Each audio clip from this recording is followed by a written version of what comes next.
सो hey guys, कैसे हो आप सभी लोग। उम्मीद है आप सभी लोग बढ़िया होगे और आगे भी बढ़िया ही रहोगे।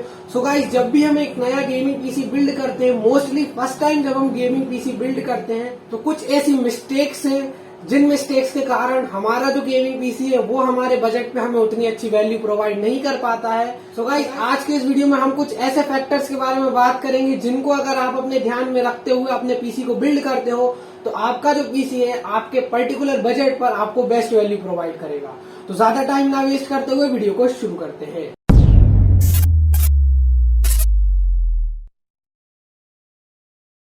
सो गाइस, जैसा कि मैंने इस वीडियो में कहा कि हम कुछ ऐसे फैक्टर्स के बारे में बात करेंगे। सो मेनली मैं आज के इस वीडियो में 5 ऐसे पॉइंट्स के बारे में बात करूंगा और मैं लास्ट में आपको कुछ ऐसे बोनस पॉइंट्स भी दूंगा जिनका ध्यान आपको अपने पीसी बिल्ड के टाइम रखना है। और याद रहे, अगर आप फर्स्ट टाइम पीसी बिल्डर हो तो जरूर इस वीडियो को पूरा एंड तक देखो, बहुत अच्छी नॉलेज आपको मिलेगी। सो गाइस, फर्स्ट पॉइंट जो है वो है मोटिव एंड रिक्वायरमेंट, यानी कि आपको आपका मोटिव पता होना चाहिए कि आपको आपके पीसी को किस किस वे में यूज करना है और वो आपके किस किस यूज में आने वाला है। और आपको आपकी रिक्वायरमेंट भी पता होनी चाहिए, विच मीन्स कि आपको पता होना चाहिए आप आपके पीसी को किस लेवल तक और किस लिमिट तक एक्सीड करके यूज करोगे। तो आपका ये जो डिसीजंस होंगे मोटिव और रिक्वायरमेंट वाले, यही डिसाइड करेंगे कि आपके पीसी का बजट क्या होने वाला है और साथ ही साथ आपके उस पर्टिकुलर बजट में आपके कौन कौन से कंपोनेंट्स लगने वाले हैं।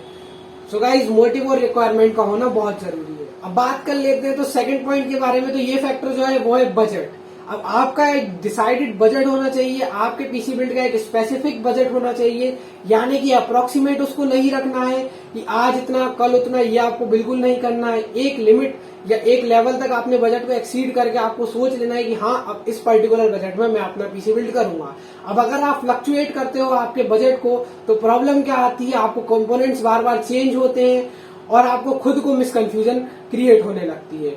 तो आप ध्यान ये रखना है कि अपने बजट को एक पॉइंट पे ले जाके डिसाइड कर लेना और उसको स्पेसिफिक रखना है। एक बात और मैं आपको बताना चाहूंगा कि नेक्स्टली आपको अपने बजट को ज्यादा नहीं बढ़ाना है। जब तक आप अपने पीसी से अर्निंग नहीं करते हो, आपको अपने बजट से ऊपर नहीं इन्वेस्ट करना है अपने पीसी में। अपनी फाइनेंशियल सिचुएशन को देखते हुए अपना एक बजट बनाना है। अब मैं अगर आपको बताऊं तो लास्ट तो जो फैक्टर मैंने आपको बताए हैं, मोटिव एंड रिक्वायरमेंट और आपका बजट, ये बहुत डीप रिलेशन रखते हैं। अब कैसे, तो मैं आपको बता दूं, अगर आप सोचो कि आप अपने मोटिव एंड रिक्वायरमेंट से ज्यादा कंपोनेंट्स में इन्वेस्ट करें और ज्यादा करें तो ऑब्वियस सी बात है आपका बजट भी ऊपर जाएगा।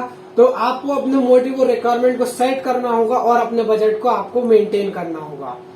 तो इस चीज का भी आपको आपके बिल्ड में ध्यान रखना। थर्ड पॉइंट जो हमारा है वो है चूजिंग कंपोनेंट्स। अब आपको अपने पीसी के लिए कंपोनेंट्स चूज करने हैं। तो लास्ट के जो 2 फैक्टर्स थे, यानी कि अपना मोटिव एंड रिक्वायरमेंट प्लस अपना बजट जो है, उसको ध्यान में रखते हुए आपको अपने कंपोनेंट्स चूज करने हैं। यानी कि मैं अगर आपको बताऊं तो ये पूरा एक सर्कल है जिसमें आपको अपना पीसी बिल्ड करना है और हर चीज का आपको इस सर्कल में ध्यान रखना पड़ेगा। अब आपको अपने बजट और रिक्वायरमेंट को देखते हुए कंपोनेंट्स को चूज करना है। यहाँ पर ध्यान देने वाली बात ये है कि आपको किस प्रोडक्ट को, यानी किस कंपोनेंट को आपको प्रायोरिटी देनी है और किस कंपोनेंट को बिलो लेवल रखना है अभी के लिए। बाद में आप अपग्रेड कर सकते हो।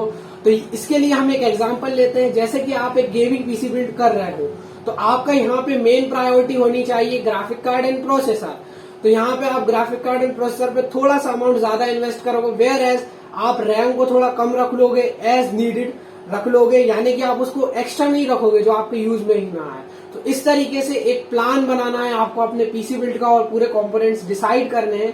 तो इस तरीके से आप अपने बजट में बेस्ट वैल्यू आपके पीसी से निकाल सकते हो। और इस तरह लास्ट 3 फैक्टर्स को एक दूसरे से कनेक्ट करके आप अपनी नीड के अकॉर्डिंग अपने लिए बेस्ट कंपोनेंट्स डिसाइड कर सकते हो। बात कर लेते हैं 4th पॉइंट की। तो यहाँ पर 4th पॉइंट होने वाला है हमारा बाइंग कंपोनेंट्स। तो कंपोनेंट्स परचेस करते टाइम आपको ध्यान क्या रखना है, आपको कंपोनेंट्स की एमएसआरपी पता होना चाहिए, प्लस उसके बिफोर प्राइसेस या ओल्डर प्राइसेस भी आपको पता होने चाहिए कि पहले किस किस प्राइस पर जो है वो पर्टिकुलर प्रोडक्ट सेल हुआ है। एंड एक चीज का आपको ध्यान रखना है, always prefer offline market over online market, यानी कि आपको ई कॉमर्स के पहले ऑफलाइन मार्केट प्रेफर करना है, क्योंकि वहां पर आपको वारंटी रिलेटेड इश्यूज देखने के लिए नहीं मिलते हैं और आपको ज्यादा परेशान नहीं होना पड़ता है, सर्विस सेंटर नहीं भरना होता है। आपको सिंपली जहां से आपने प्रोडक्ट को परचेज किया है वहां ले जाकर वारंटी प्रोवाइड हो जाती है। तो always prefer offline market over the online market, simple. और फिर भी अगर आपको ऑनलाइन मार्केट प्रेफर करते हो और ऑनलाइन मार्केट से परचेज करते हो, तो आपको ध्यान क्या रखना है कि आपको ओल्डर प्राइसेस चेक कर लेने की, पहले वो क्या प्राइस पे बिक रहा था, उसका लॉन्चिंग प्राइस, MSRP सब कुछ आपको चेक कर लेना है। प्लस अगर आप चाहते हो कि मैं आपको बताऊं कि आप कैसे ऑनलाइन वेबसाइट के ओल्डर प्राइसेस और लोएस्ट प्राइस चेक कर सकते हो, तो एक शॉर्ट वीडियो में बहुत जल्द इस पे क्रिएट कर दूंगा। फटाफट से कमेंट सेक्शन में डाल देना। 10 अगर कमेंट आ जाती है कि हाँ इस टॉपिक पर वीडियो चाहिए, तो मैं एक शॉर्ट वीडियो बना दूंगा, वहां से आप देख करके चेक कर सकते हो पर्टिकुलर प्रोडक्ट का ओल्डर प्राइसेस क्या थे और लोएस्ट प्राइस क्या थे। अब अगर आप ऑनलाइन मार्केट से प्रोडक्ट परचेज कर रहे हो तो कुछ चीजें और आपको ध्यान रखनी पड़ती हैं। First of all, great Indian festival type deals and festivals, जिससे आप अपने प्रोडक्ट पर और ऑफर्स गेन कर सकते हो। साथ ही साथ बैंक ऑफर्स का आपको ध्यान रखना चाहिए और credit cards and debit card discount पर आपको ध्यान रखना चाहिए। 10 to 15% इजीली अवेलेबल हो जाता है। 10-12 हजार का अगर आप ग्राफिक कार्ड परचेज करते हो तो 1000 से लेकर 1200 रुपए इजीली आपको कैशबैक के थ्रू मिल सकते हैं। अगर आपके पास नहीं है तो अपने फ्रेंड वगैरह से भी आप credit card debit card arrange कर सकते हो। सो इन चीजों का भी आपको ध्यान रखना है। अब ऐसी प्लानिंग करके और इस तरीके से पैसे बचा के आप इजीली 6 से 7 हजार रुपए इजीली आपके एक पर्टिकुलर बिल्ड पर बचा सकते हो, जो कि एक बहुत बड़ा अमाउंट है, और उसको आप पर्टिकुलर दूसरे कंपोनेंट में इन्वेस्ट करके अपने पीसी को एक लेवल ऊपर ले जा सकते हो। अब मैं बोनसली आपको कुछ और बता दूं तो आप यहाँ पर सेकेंडरी वेबसाइट का यूज कर सकते हो, such as MD computers, TPS tech. अब इन दोनों का नाम मैं इसलिए ले रहा हूँ, इन दोनों वेबसाइट से मैंने खुद प्रोडक्ट्स परचेज किए और इन पर रिव्यू भी मैंने बनाया हुआ है। तो आप यहाँ आई बटन पर जाकर या फिर डिस्क्रिप्शन में जाके आप इजीली दोनों की लिंक फाइंड कर पाओगे, वहां जाकर आप वो वीडियोस भी देख लीजिए। बट सेकेंडरी वेबसाइट से सामान परचेज करते टाइम ये जरूर ध्यान रखिए रिव्यूज वगैरह देख लें।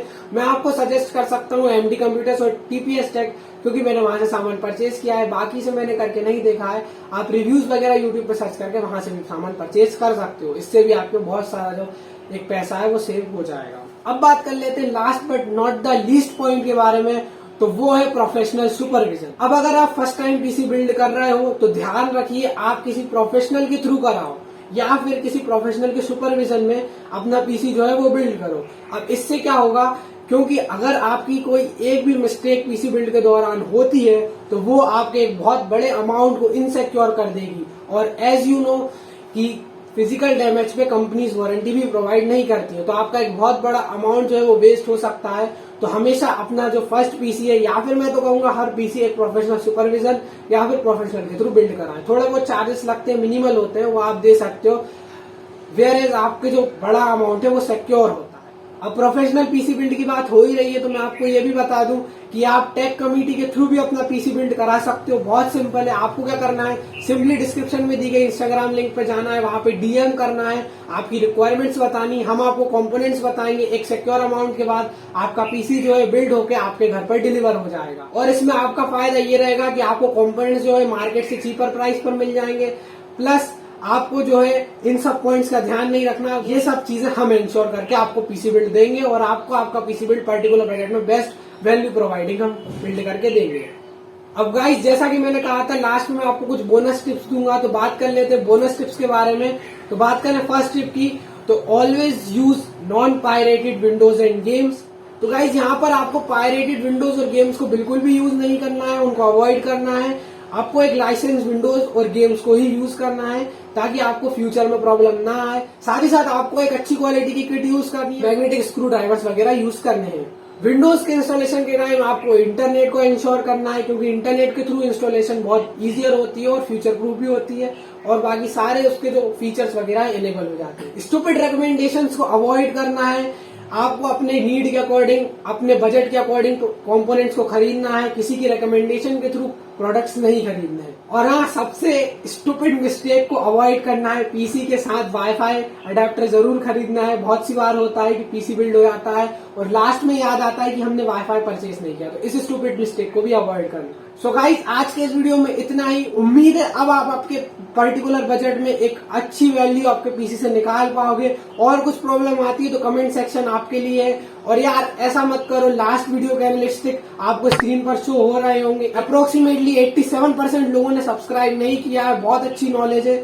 सो गाइस, अगर आप वीडियो देखते हो तो सब्सक्राइब जरूर करना, और वीडियो पसंद आती है तो लाइक करना बिल्कुल मत भूलिए। और इसी टाइप की इन्फॉर्मेटिव वीडियोस आपको आगे देखने के लिए मिलती रहेंगी। बेल आइकन प्रेस करना मत भूलना। सो गाइस, मिलते हैं नेक्स्ट वीडियो में।